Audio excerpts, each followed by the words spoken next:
Bem-vindo a mais uma aula da Escola Linux, seu site de treinamentos Linux na internet.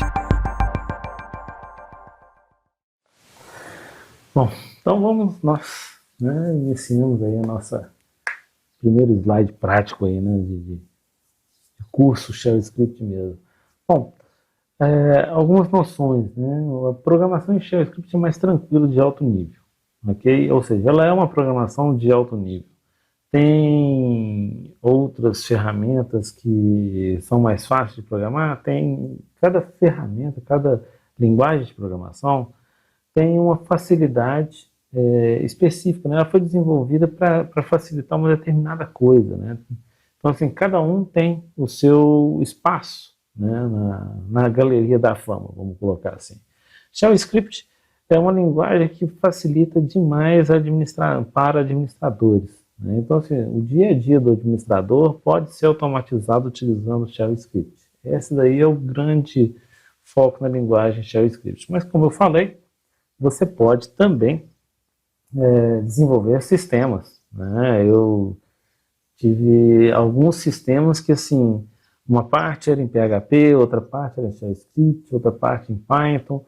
Por quê? Porque se você fizer um sistema onde cada linguagem é utilizada naquilo que ela tem de melhor, você vai ter um sistema muito leve, muito prático, muito rápido, né?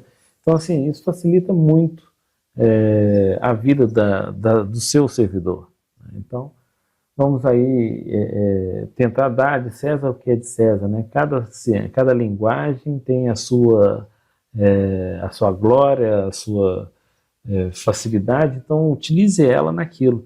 Não tenta utilizar uma linguagem X para fazer o que a linguagem Y faz de bom, por quê? Porque ela não vai atender tão bem, vai te dar muito trabalho. Você pode passar de uma linguagem para outra, né? E é o que eu faço muitas vezes, né, durante esse período de administração que nós já passamos pela vida. Bom, algumas coisas que a gente tem no Shell Script que são muito interessantes, que a maioria das linguagens não tem. A questão de você não ter que pré-definir uma variável. O Shell Script, você simplesmente cria a variável no momento que você precisa. E você não tem que definir essa variável, é uma variável ASCII, é uma variável numérica, eu vou colocar um caractere especial. Não tem isso de tipos de variáveis no Shell Script. Simplesmente você coloca dentro dela o valor que você quer e cria ela no momento que você quer. Você não pré-define ela no início para depois utilizá-la no meio do programa, tá? Como a maioria das linguagens tem essa necessidade. No caso do Shell Script, não. Eu, por questões de organização, né, para que tenha uma leitura mais fácil, né, como nós vamos ver, eu prefiro colocar as variáveis no início. Mas tem momentos em que a variável ela tem que estar no meio. Por quê? Porque aquela situação que vai alimentar a variável, ela vai ocorrer naquele determinado momento do programa, né? Como ele é um programa procedural, ele segue uma sequência, naquele instante ele vai ser necessário que ele faça uma leitura de uma determinada situação. Por exemplo, eu vou fazer um programa que monitore o uso do HD. Só que eu vou alimentar essa variável meia hora antes de fazer o uso dela. Isso não tem lógica. Eu tenho que alimentar essa variável que vai conter qual é o uso do HD no momento que eu vou verificar. Durante meia hora, muita coisa pode ter acontecido, né? Meia hora atrás o HD estava vazio, agora ele está 100%. Então, assim, esse tipo de coisa, né, o Shell Script é muito interessante, porque você vai trabalhar com a variável no momento, sem ter que especificar. Nós temos as variáveis globais e as locais. Nós vamos ver durante o curso, né, que são os dois tipos que nós temos. Agora, se ela é ASCII, se ela é numérica, isso não faz a menor diferença, né? Acesso ao hardware também é simplérrimo. Por quê? A mesma coisa que você faz no prompt, você vai fazer dentro do Shell Script. Então, ou você vai utilizar um comando interno ou um comando externo, né? No caso do acesso ao hardware, acaba que muitas vezes você faz uso de comandos externos, né? Então, um exemplo seria o backup, né? Onde eu gravo em um DVD ou um CD, ou mesmo uma fita streamer, né? Numa tape. Então, assim, é muito simples, você já tem, né? O sistema operacional já tem os comandos que vão fazer acesso a esse hardware, você só vai passar os parâmetros como você estivesse fazendo isso no prompt, né? Eu quero trocar a cor de fundo, a cor da letra, o tipo da letra, eu quero acessar um pendrive ou um HD externo ou um DVD, CD, sabe? É tão transparente quanto você faria no prompt, porque é exatamente o mesmo comando, né? Controle de memória, né? Ponteiros, compilação, plataformas, bibliotecas. Você pode trabalhar com todas as bibliotecas que tem lá no barra lib, por exemplo, né? Barra USR, barra lib, porque está ali, ela simplesmente está ali e você pode lançar a mão, né? Assim, não tem necessidade nenhuma, né, de você definir como que vai ser o ponteiro, como por exemplo no caso de programação em C, né, onde eu tenho que fazer ponteiros de memória para poder usá-la. Não tem essa necessidade. Ah, eu preciso de compilar? Se você quiser compilar o shell script, por exemplo, esconder o código-fonte, existe compilador, tá? Existe um compilador que você esconde o seu código script shell. Se me falha a memória, é SHC, tá? Depois eu posso até acertar aqui certinho, mas me parece que é SHC, que é um compilador. Ele vai transformar o seu shell script como se fosse uma linguagem C. É necessário isso? Só mesmo se você quiser esconder o seu código. Porque para ele trabalhar, o shell script trabalha de uma forma muito limpa, é um texto, né? Você vai escrevendo os seus comandos ali e simplérrimo, né? Plataforma. Eu vou mencionar aqui durante o curso algumas questões de comandos que são básicos de todas, né? As distribuições, né? As versões do Bash e algumas coisas que são específicas. Então, às vezes você lança a mão de um comando, né, de uma determinada função interna do Bash que só tem na versão 4, e as outras versões não têm isso. Então, se você sabe que tem diversas versões nas suas máquinas, o legal é que você trabalhe com a mais básica, porque assim é um programa só que você tem que dar manutenção, você não tem que dar manutenção em todos. Mas isso também, assim, não esquenta a cabeça, tá? Porque hoje, que eu saiba, todo mundo trabalha com a mesma versão de Bash. Bash não é uma coisa que sai todo dia, né? O interpretador de comandos não é alterado todo dia. Então, assim, já tem muitos anos que todo mundo trabalha com a mesma versão do Bash. Então, você desenvolve numa ferramenta, utilizando recursos do seu shell script, que todas as outras plataformas Linux têm também, né? Ou mesmo as não Linux, né? Como é o caso aí do FreeBSD, né? Também trabalha com o Bash e você consegue migrar de um para o outro praticamente transparente, né? O que é interno é transparente. Os externos, os comandos externos, aí lógico, né? Cada plataforma acaba tendo ou não tendo um determinado pacote instalado. Para isso, é interessante que seu shell script verifique sempre se tudo que ele vai utilizar já está instalado, antes de começar a trabalhar mesmo o shell script. Então ele já verifica. Não sei se você já fez uma compilação de um código fonte, né, C, onde você roda o configure, onde esse configure ele vai verificar se todas as dependências, se tudo que ele precisa está instalado na máquina, antes de começar a compilação propriamente dita. O seu código shell script também deveria fazer isso. Você verificar se tudo que você precisa está instalado, né? De repente você está desenvolvendo, vamos voltar no exemplo do backup.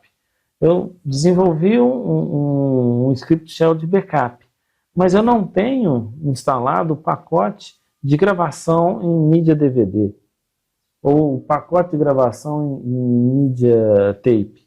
Então, eu primeiro, se eu sei que eu tenho a necessidade disso, eu já verifico se o ambiente tem. Não tem, eu faço a instalação. Se tem, ele continua, né? Então, ele não precisa de abortar, ele pode também já fazer a instalação, né? Você pode fazer uso aí de módulos? Pode, mas não tem necessidade, né? De bibliotecas? Também, é aquilo que eu falei, as bibliotecas estão lá, você pode utilizar, os módulos estão lá, você pode utilizar, mas não é necessário trabalhar dessa forma, né? Ele é bem assim, light, bem leve, né? Elimina uma série de complicadores, como diz o texto, né? Então, para programar, resta a parte boa, né? Que é só você fazer o seu algoritmo. Você vai fazer seu algoritmo desenvolver sua linguagem, se quiser, seu sistema, né? E se quiser, né, você pode até ir desenvolvendo seu algoritmo. Dentro do texto do algoritmo, você comenta o algoritmo e já vai desenvolvendo o seu programa de tal forma que você já tem ele todo documentado dentro dele mesmo, né? Eu vou mostrar isso aí na prática, vai ficar mais claro, né? Então, você fica assim, como é uma linguagem muito sem travas, sem bloqueios, nada engessada, você fica muito livre mesmo para desenvolver e criar a solução que você precisa, tá? É bem interessante isso. Bom, então aí codificando com qualidade, né? Programação com qualidade, trabalho profissional. Primeira coisa, cabeçalho, né? Aquilo que eu falei, vai começar a fazer um programa, faz um cabeçalho legal para que todo mundo já ali mesmo já consiga entender o que é aquele programa. Não precisa de sair lendo o código para entender o que o programa faz. No cabeçalho você já vai ter uma série de informações. Quais são essas informações? Bom, cabeçalho inicial, né? Tudo sempre precedido aí de tralha, né? Então eu tenho que ter o símbolo, né, de cerquilha, tralha, slash teste, né, como você preferir chamar, começando a linha, que isso quer dizer o quê? É um comentário. A partir dele é um comentário. Então, se está no início da linha, ou se tem um comando e eu quero comentar esse comando, eu posso colocar a tralha na frente. Então, qual é a primeira linha? É a localização do interpretador, né? No nosso caso, Shell Script, eu posso estar trabalhando com o Bash, posso estar trabalhando com o SH, né? E vários outros, aí o CSH, nós temos uma série de outros. Normalmente nós vamos trabalhar com o Bash, B-A-S-H. Então a primeira linha de um script shell começa dizendo onde está o seu interpretador.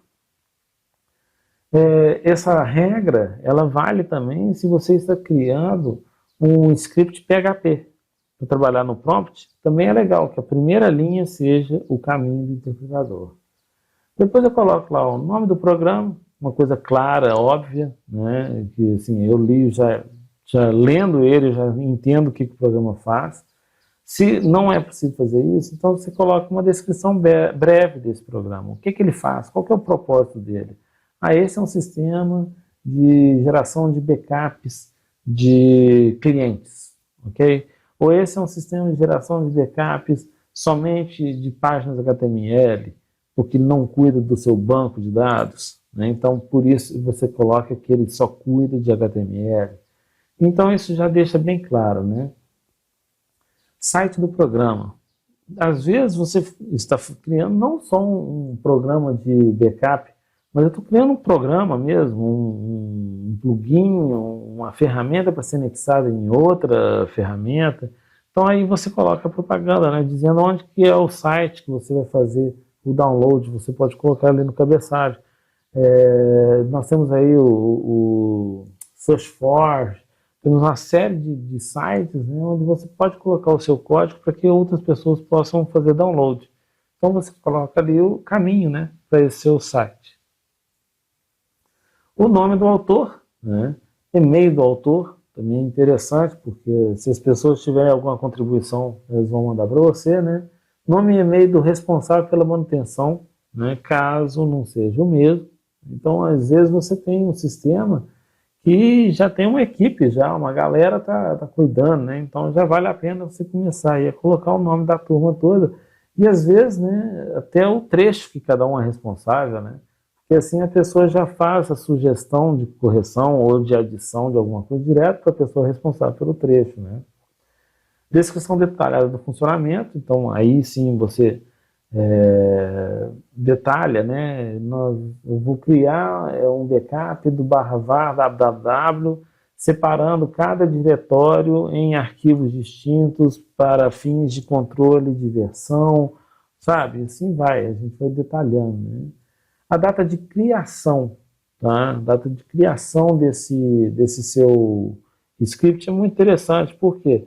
Porque a pessoa, na hora que vê, já fala, opa, esse aqui é um código maduro, já tem X anos que está no mercado, né? E aí, o histórico de mudanças. Nesse histórico de mudanças, você vai colocar a data da alteração, o nome da pessoa que fez a alteração e a descrição do que foi alterado, né? Foi feita uma melhoria XY porque em tal situação isso estava acontecendo. Então a pessoa já vê, né? Peraí, eu tenho a versão X, a versão Y aqui, o que houve? Houve uma alteração, uma coisa que para mim não faz diferença. Ou, opa, isso aqui me ajuda bastante. Também já está no cabeçalho para a pessoa, sabe, já definir se ela vai pegar a nova versão ou não. E se for o caso aí de você está fazendo uso de alguma coisa, né, algum programa que tenha copyright, né, que tenha direitos autorais, você já coloca ali também, e você também já coloca a sua própria, né, digamos que você queira colocar ele como uma licença GPL, ou não, esse aqui só pode ser uso não comercial, né, então ali você também descreve qual é o tipo de direito autoral que você quer fazer o uso para esse seu sistema, ok?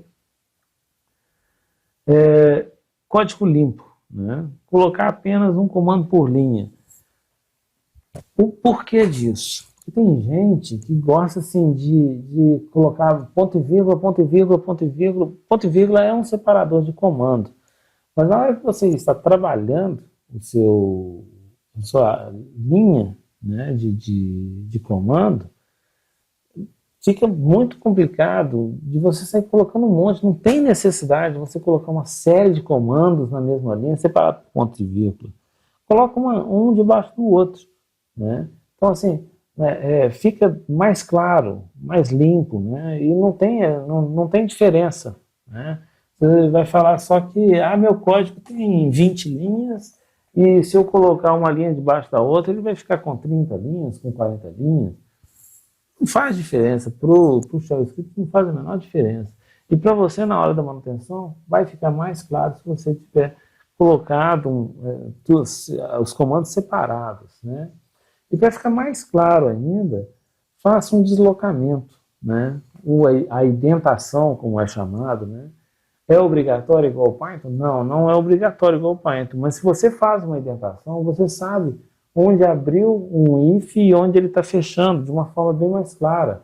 A minha indentação, você vai ver na hora que a gente estiver fazendo os exemplos, eu gosto de fazer a indentação utilizando 3 espaços. Então, a linha do if, mais à esquerda, depois a linha que vem dentro desse if, por exemplo, eu coloco 3 espaços para a direita e começo a escrever. Quando eu vou colocar o fim que fecha o nosso if, eu volto com ele para a posição 3 espaços à esquerda, né? Então, com isso, você vai separando e dentando cada bloco, né? Fica muito claro, fica muito fácil de você ver onde aquela verificação, onde aquele loop, onde aquele trecho iniciou e terminou, né? Utilizando essa indentação. Alinhamento vertical de comandos de um mesmo bloco, usando espaço ou tab, né? Então, a mesma coisa. Tenta alinhar. Por vezes a gente acaba tendo assim algumas situações em que as linhas são muito parecidas. Dentro de um mesmo bloco eu tenho 4, 5 linhas muito parecidas. Se você tentar alinhar elas de tal forma que o que tem de diferente fica claro no desenho da linha, você não tem nem que ler, né? Só de você olhar aquele layout ali, você vai ver, a diferença das linhas está aqui, ó. Esse ponto aqui é que difere um comando do outro. A linha é idêntica até nesse ponto. Isso fica muito fácil de você achar erros, né? Isso é bem interessante na hora que você está criando um script de firewall, né? Onde as linhas são muito parecidas, né? Sempre aquele mesmo roteiro básico. Então, assim, você tem que alterar só a porta, você vai trocar de aceita para nega, para recusa, para descarta. Então, é só uma palavrinha que troca num trecho inteiro, né, em um bloco bem grande. Usar linhas em branco para separar os trechos.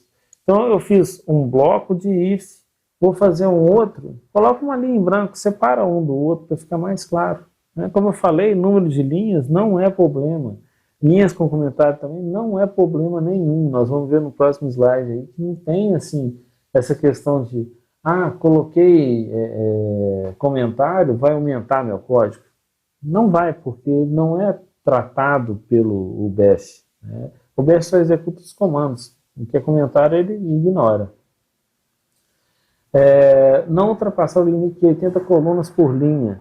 Por vezes, nós temos assim, linhas que ficam com 200 e tantos caracteres, né? Comando com um separador pipe, passa para outro pipe, e assim vai fazendo filtros de filtros de filtros para você conseguir achar exatamente aquilo que você precisa. Quando você tem que estourar as 80 colunas, não deixa passar para outra linha direto, assim, contando com o seu editor de texto, não. Chegou próximo lá das 80, coloca aí uma barra invertida. Essa barra invertida, seguida de um Enter, faz com que a linha de baixo seja parte integrante da linha de cima. Então, com isso, você faz um bloco quadradinho, mais certo, mais organizado, nada daquelas tripas, né, que vão, assim, crescendo, dependendo do seu editor, ele não faz o limite, a quebra em 80 colunas, então você tem que ir com o cursor até lá na frente para conseguir chegar no final da linha. Para evitar isso, escapa ele, ou seja, coloca uma barra invertida, Enter e continua na linha de baixo. Tá? Isso aí é uma forma muito prática, muito usual para facilitar a leitura do código. Ok? No caso aí dos comentários, nós temos então os comentários em bloco. Por exemplo, eu vou iniciar uma nova sessão dentro do meu programa. Meu programa até aqui cuidou de compactar o meu backup. Então, ele está compactando o diretório X. A partir desse ponto, ele vai começar a gravar tudo que ele compactou dentro de um DVD. Então, assim, são coisas, né, são tarefas bem distintas dentro de um programa. Então, vale a pena separar isso num bloco, né, num comentário assim, bem chamativo, né? Aqui grava, aqui zipa, aqui testa aquilo que foi zipado, aqui testa aquilo que foi gravado. Então, só de eu abrir o código, eu já vejo, opa, é nesse trecho aqui, porque é aqui que está dando erro, né? Então, eu já vejo, o erro apareceu na hora que estava fazendo a gravação, né? Então, eu já vou direto ali, ok? Posso também fazer o comentário na própria linha de comando, né? Então, eu coloco a cerquilha, faço explicação de um comando que vai vir logo abaixo, né, na próxima linha. Ou eu posso também colocar, como o último exemplo aí, na frente. Eu não gosto muito disso porque acaba complicando um pouco a leitura. Eu prefiro colocar antes do comando, mas tem essa opção também de você executar o comando e colocar a cerquilha e a partir dali explicar o que aquele comando faz, tá? Então você fica à vontade aí para fazer dessa forma também. Bom, codificando aí, como é que eu comento, né? Já que nós estamos falando de comentários, né? Escrever em português ou em inglês. Hoje, uma grande tendência é que você escreva em inglês, tá? Se você fizer os seus comentários em inglês, e fica assim, mais fácil até de que várias pessoas possam te dar um apoio para desenvolver mais esse seu script. Então a opção mais interessante é fazer os seus comentários em inglês. Mas se você está fazendo um comentário só para você mesmo, é um programa que não será distribuído, né, mesmo por questão de sigilo, né, é uma coisa muito pontual da sua empresa, então fique à vontade, você pode comentar em português ou em inglês. Mas sempre pense grande, né? Não pensa programinha, scriptzinho, né? Pense programa, né? Sistema, eu estou gerando um sistema, então vou comentar em inglês porque assim, se for da minha vontade de fazer, distribuir isso, né? Deixar aberto ou distribuir de alguma forma, né? Ele está com um comentário de uma forma que outras pessoas podem me ajudar. Uso de acentuação. Uso de acentuação tem algumas polêmicas, né? Até pouco tempo atrás, a maioria das distribuições Linux não tratava da forma correta a acentuação. Então, podia gerar erros. Tá?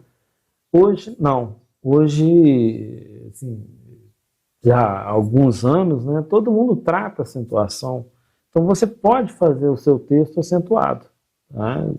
Dentro de uma linha de comentário, o shell script, como eu falei, ele não está nem aí se o que está depois da cerquilha é espaço, C cedilha, til. Para ele não vai interpretar esse código. Então você pode ficar à vontade para fazer comentários. Cuidado, né, porque isso é uma regra para o shell script. Pode não ser uma regra para um determinado serviço que você instalou. Tá? Então, assim, o Varnish, por exemplo, né, que é uma ferramenta de balanceamento de carga, principalmente de aceleração de proxy, né, ele não trabalha bem com acentuação nas últimas versões. As primeiras versões ele não tinha problema nenhum, mas as versões atuais ele não aceita. Se você tiver dentro do arquivo de configuração do Varnish acentuação, dá dor de cabeça. O Puppet, né? E assim vai. Tem uma série de ferramentas que às vezes não davam problema e passaram a dar. Mas o shell script não é esse caso. Tá? No caso do shell script, você pode fazer acentuação sem problema. Como deve ser o texto de um comentário? Claro, muito claro. Tá? Não fica enrolando, né? Explicando, dando volta. Não, é claro e objetivo.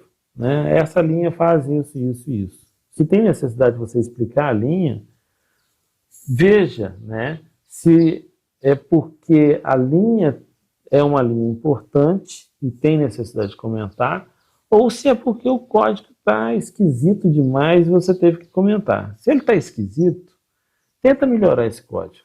Né? Como diz aí, bem grande, não comente código feio, reescreva. Né? Se você ficar comentando código feio, só chama atenção para aquilo. Refaz aquele trecho do código, que às vezes você vai ganhar até tempo. Né? E tempo, no caso de máquina, é processamento. Né? Se eu consigo processar mais rápido, né, a máquina vai durar mais tempo. Por quê? Porque você não vai ter que fazer uma ampliação da máquina, uma expansão de memória, uma expansão de HD, por conta de uma preguiça. Né? Então, é uma prática, tá, que eu sempre faço. Né? Terminou de fazer um script, está funcionando, ok, fizemos os testes, está tudo ok, rodando perfeito. Ele está rodando durante um tempo, volta nesse script depois de algum tempo e dá um pente fino nele. Dá uma olhada, poxa, eu tinha escrito isso dessa forma aqui, mas dessa forma fica mais leve, mais rápido. Né? Então, o script ele tem muitas formas de se fazer uma determinada coisa. Às vezes você escolheu uma que é muito pesada de processamento e no momento ali eu preciso de atender, a gente tem muito disso, né? Eu preciso de atender essa demanda agora. Mas depois que ela está atendida, para você poder analisar se ela foi atendida da melhor forma e desenvolve esse código para que ele fique mais rápido, mais limpo, mais bonito, né?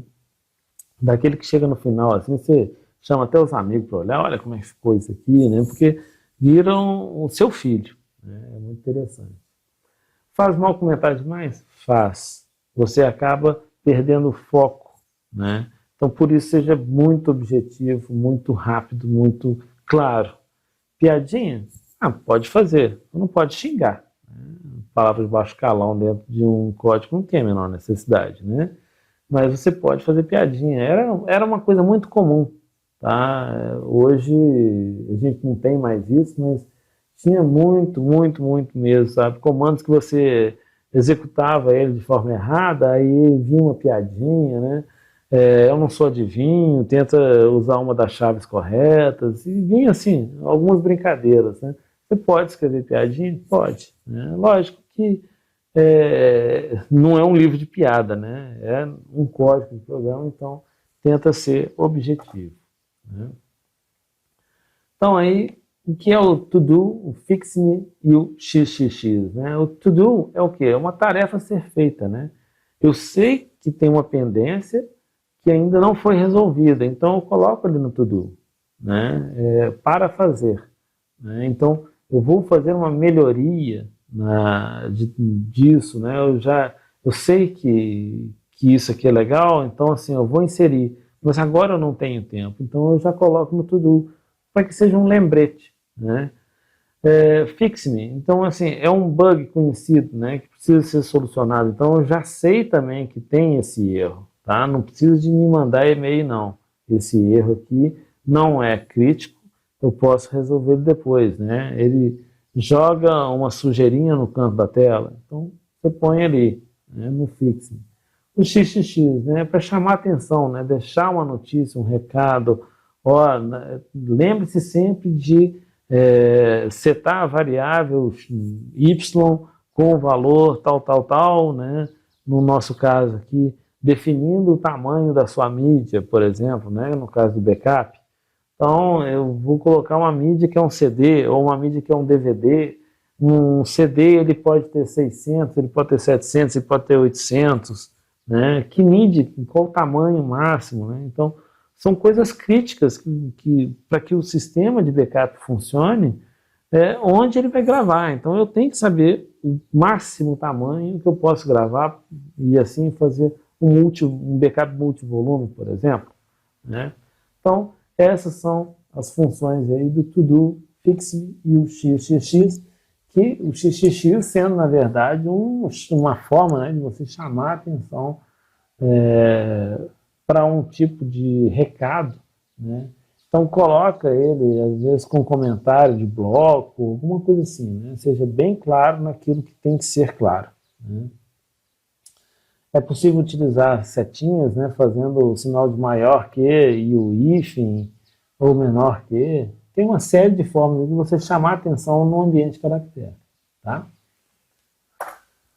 Bom, variáveis, né? As padronizações, né? Dê um nome descritivo para cada variável. Nada de usar A, B, C.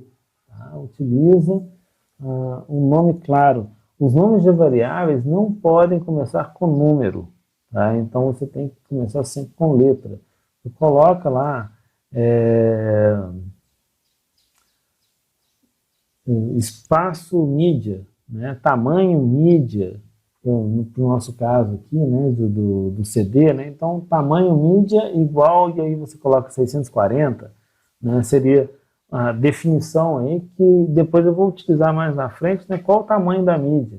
O sistema vai perguntar para a variável vai ter esse valor 640.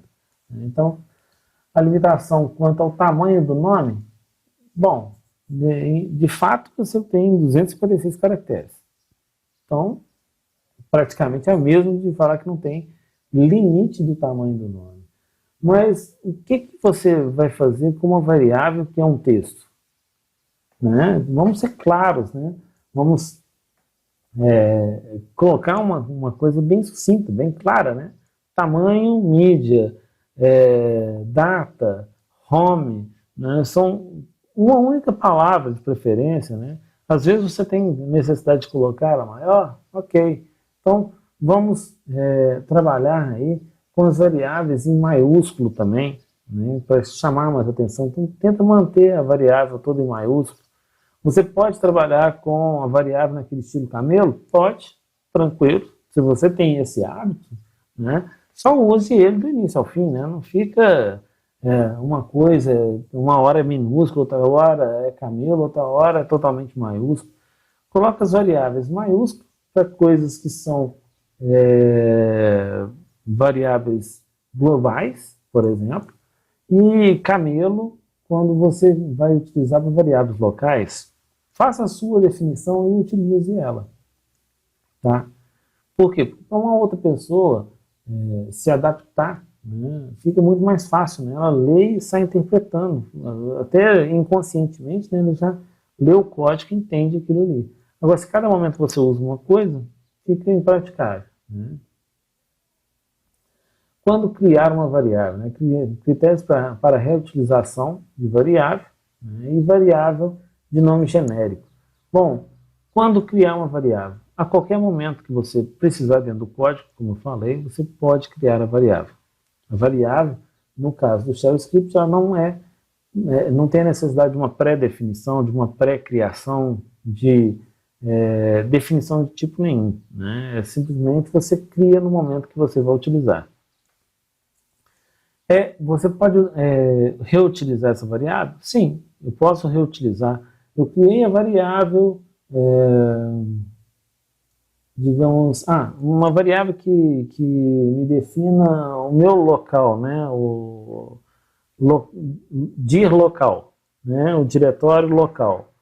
E dou um pwd, o comando que me retorna onde eu estou nesse momento. Essa variável dir local, mais para frente, ela pode novamente ser alimentada pelo pwd, sabendo o novo diretório local agora é esse. Então eu utilizei a palavra dir local, né, a variável dir local, novamente eu reutilizei ela, não preciso ficar criando uma nova, dir local 1, dir local 2, o que é o 1, o que é o 2, né? Aí vem de contra aquilo que a gente estava falando, seja claro nas variáveis. Se dir local, é o dir local nesse momento. Né? Eu quero então, eu preciso de uma variável home. Cuidado, o que é home maiúsculo é uma variável do sistema operacional. Você pode usar ela com qualquer outra letra minúscula, vai se tornar outra? Sim, ela vai se tornar outra. Por quê? Porque as variáveis elas são case sensitivo, né? Então qualquer letra maiúscula ou minúscula cria uma nova variável. Tá? Não adianta eu querer ver o conteúdo da variável home maiúsculo digitando home com E minúsculo. Tá? Isso é outra variável. Tá? Então, assim, eu posso criar um home com todas as letras minúsculas para saber onde o meu script foi inicializado. O local que eu estava quando eu comecei tudo. Desculpa, às vezes nós temos aí situações em que você tem um sistema tão longo que foi feito tanto CD para lá, CD para cá, você ficou trocando de diretório, determinada situação faz com que eu vá para o diretório Y ou vou para o diretório. É legal você ter lá no início qual é o diretório home, qual é onde começou tudo, né? Então aí eu dou um CD espaço $home minúsculo, eu volto para onde o meu script shell começou, ok? Então isso aí é interessante também, né? Então tome cuidado, né, para você não sobrepor as variáveis do sistema operacional com valores específicos seu, né? Então sempre dá uma olhada se essa variável que você está criando, não existe uma variável igual no sistema operacional, né? Utiliza outro nome, né? Você tem só usar a criatividade, porque não existe nenhum limite, né? Com exceção do não comece com números, ok? Bom, então os detalhes aí são uma variável shell, né? São esses aí. Nós temos as variáveis globais locais. A diferença aí entre uma variável global e uma local caso eu abra um novo interpretador, o valor da minha variável ele vai para o próximo ambiente ou não vai. Se eu uso uma variável global, sim. Se eu não usar, ele não vai. Então, por exemplo, eu fiz um processamento aqui e a partir desse processamento eu alimentei uma variável que eu vou abrir um outro código shell e esse shell vai processar a partir desse valor. Então, ou seja, ele precisa do valor contido nessa variável. Então, para isso eu faço uma variável global. Tá? Fora isso, não tem necessidade, né? Eu não preciso de ficar ocupando memória, apesar de ser muito pouco o gasto de memória. Funções funcionais. Né? Quando criar uma função? O que é uma função? A função, só nessa definição, você já vai ter a resposta de quando eu crio uma função.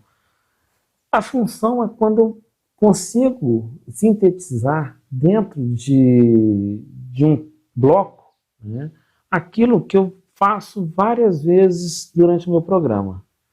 Então, se eu faço várias checagens com if, todas elas são muito parecidas, mudando uma ou outra variável, né, eu consigo colocar uma variável ali dentro. Então, o que eu faço? Eu transformo isso num bloco que recebe, né, essa palavra, essa função, vai receber o parâmetro. Então, se eu tenho que fazer uma verificação, por exemplo, existe o diretório /tmp? Existe o diretório /boot? Existe o diretório /usr? Você vê que o existe o diretório é a mesma coisa nas três perguntas que eu fiz. Só mudou o quê? /tmp, /usr e /boot. Se eu transformo isso numa função, eu reduzo a quantidade de linhas de código e criando essa função. Então, por exemplo, né, testa diretório espaço /tmp. Ele pegou o meu se existe diretório, né, e colocou na frente /tmp. Ok? Então, assim, eu simplifico, eu reduzo meu código. Então, quando eu crio a função para simplificar, para clarear, para reduzir a quantidade de linhas, é o ideal. Né? Você pode criar funções de coisas que não serão repetidas? Pode. Tá? Pode também. Dentro de um case, é bem interessante você criar uma função e dentro do case você só chamar essa função. O case fica mais limpo. Nós vamos ver aqui o que é o case, né? E você vai ver que ele fica bem mais claro, a leitura fica mais simples, porque o código está lá em cima. A parte que está sendo o motor do seu script está aqui embaixo de uma forma bem clara. Né? Então, quando usar a função para clarear o código, para reduzir repetições de código, e com isso, né, quando você faz dessa forma, eu corrijo um único trecho. Não preciso sair eu tenho 3 perguntas, 3 ifs, então houve eu tenho que corrigir o texto, eu tenho que corrigir nos 3 módulos, né, nesses 3 parágrafos. Isso é trabalhoso, né, sem ter necessidade. Se eu crio uma função, eu consigo trabalhar só nele ali, ok? Como nomear uma função? Nomear a função é a mesma coisa de uma variável. Coloque o nome da função, um nome claro, um nome objetivo, né? Que testa dir. Então, eu estou testa underline dir.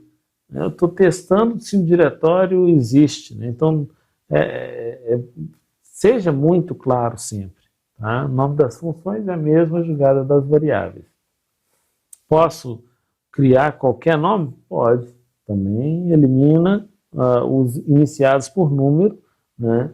E lembre-se sempre do seguinte, você primeiro cria a função para depois usar. Né? É um programa procedural, né? O script shell é procedural, então ele vem de cima para baixo. Não adianta você tentar executar uma função que só está descrita abaixo.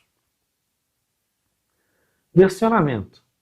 É outra questão também que não é exigida, tá? Não é obrigatório, não existe um consenso, né, de nada, ninguém formatou a coisa.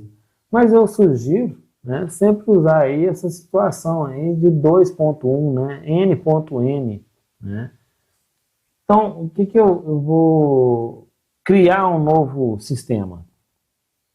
Ele ainda está embrionário. Estou começando mesmo a desenvolver o meu sistema. Então, eu posso usar versões de pré-lançamento, né?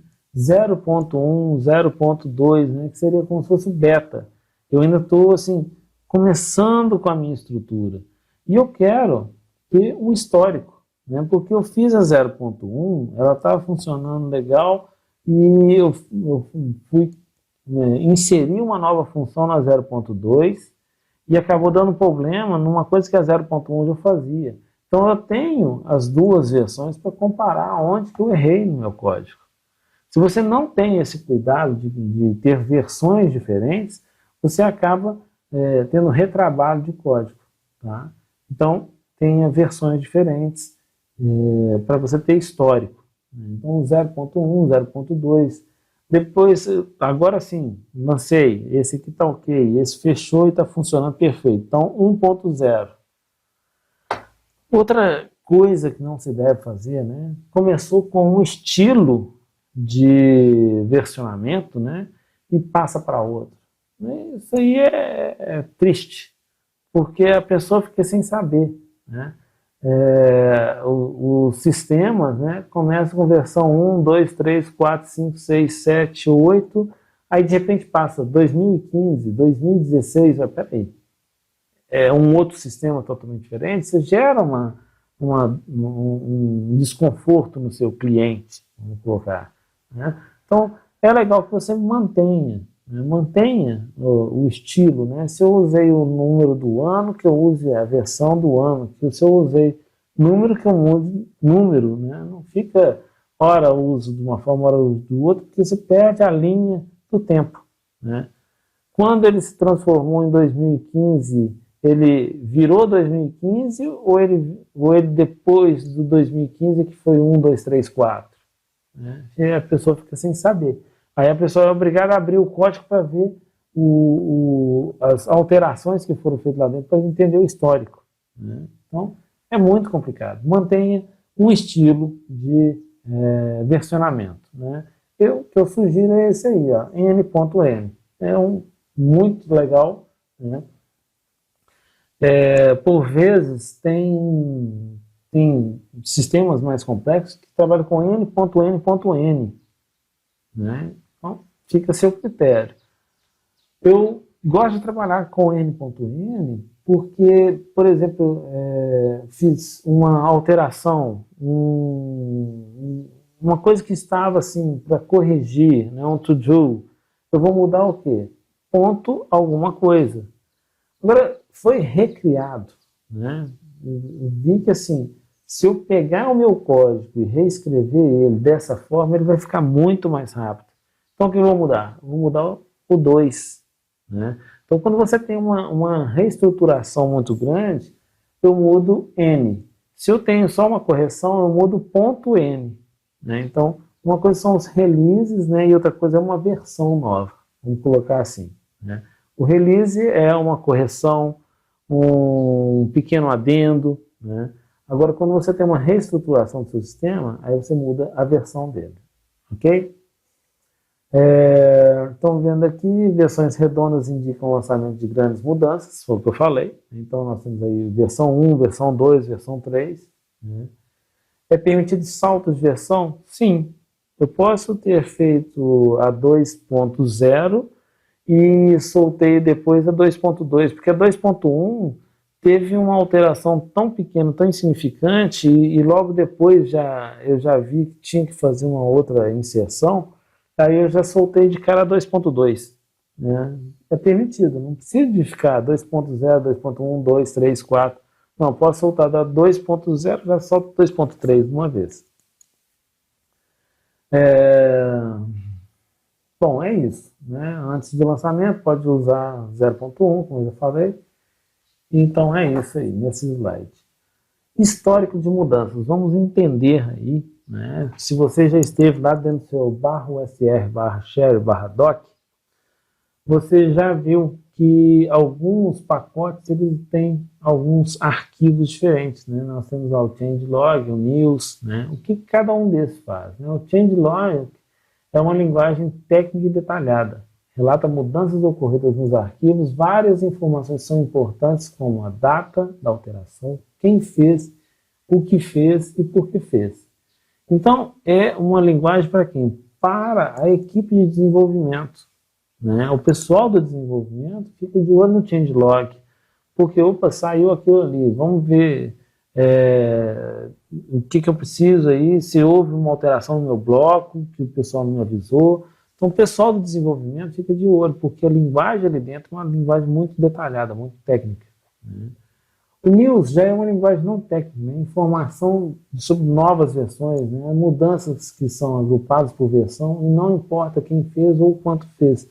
Ou seja, é só simplesmente para você ter uma assim, foi implementado o código X, foi corrigido aquele problema que estava dando na situação Y. Mas não detalha como que isso foi feito. No changelog tem um detalhamento maior, né?